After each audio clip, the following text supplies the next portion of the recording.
আজ থেকে হাজার হাজার বছর আগে যখন পৃথিবীর অনেক অঞ্চল অন্ধকারে ডুবেছিল, তখন নীল নদের তীরে জন্ম নেয় এক অসাধারণ সভ্যতা, মিশরীয় সভ্যতা। প্রাচীন মিশরীয়রা বিশ্বাস করত মৃত্যু কোনো শেষ নয়, বরং নতুন জীবনের শুরু। তাই তারা তাদের রাজাদের মমি সংরক্ষণ করত এবং পিরামিডের গায়ে লিখে রাখত আত্মার যাত্রার বার্তা। তাদের জ্ঞান ছিল গণিত, চিকিৎসা, জ্যোতিষবিদ্যা এবং স্থাপত্য অপরিসীম। পিরামিড বানাতে কোনো আধুনিক যন্ত্র ব্যবহার হয়নি, কিন্তু কিছু মমি এখনো পর্যন্ত রহস্যজনকভাবে অক্ষত।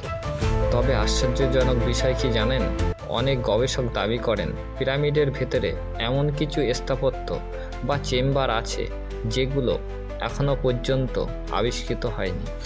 অনেকে বলেন এগুলোর ভিতরে থাকতে পারে এমন কিছু তথ্য যা পুরো মানব সভ্যতার ইতিহাস বদলে দিতে পারে। 2017 সালে এক গবেষণায় আবিষ্কৃত হয় পিরামিডের ভিতরে এক বিশাল গোপন কক্ষ, কিন্তু সেই কক্ষে এখনো কেউ প্রবেশ করেনি। কেন জানেন? কারণ স্থানীয়দের বিশ্বাস সেই কক্ষে রয়েছে এমন এক অভিশাপ যা জেগে উঠবে যদি ভুল হাতে খোলা হয় পিরামিডের চেম্বারটি।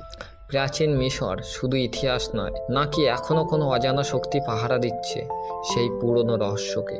এই সব প্রশ্নের উত্তর হয়তো আজও লুকিয়ে আছে সেই মরুভূমির বুকে। ভিডিওটি ভালো লাগলে অবশ্যই লাইক দিন, কমেন্ট করে জানান আপনি কি বিশ্বাস করেন মিশরে সত্যিই আছে কোনো এক অভৌতিক শক্তি? আর এমন রহস্যময় ভিডিওর জন্য সাবস্ক্রাইব করুন আমাদের চ্যানেল।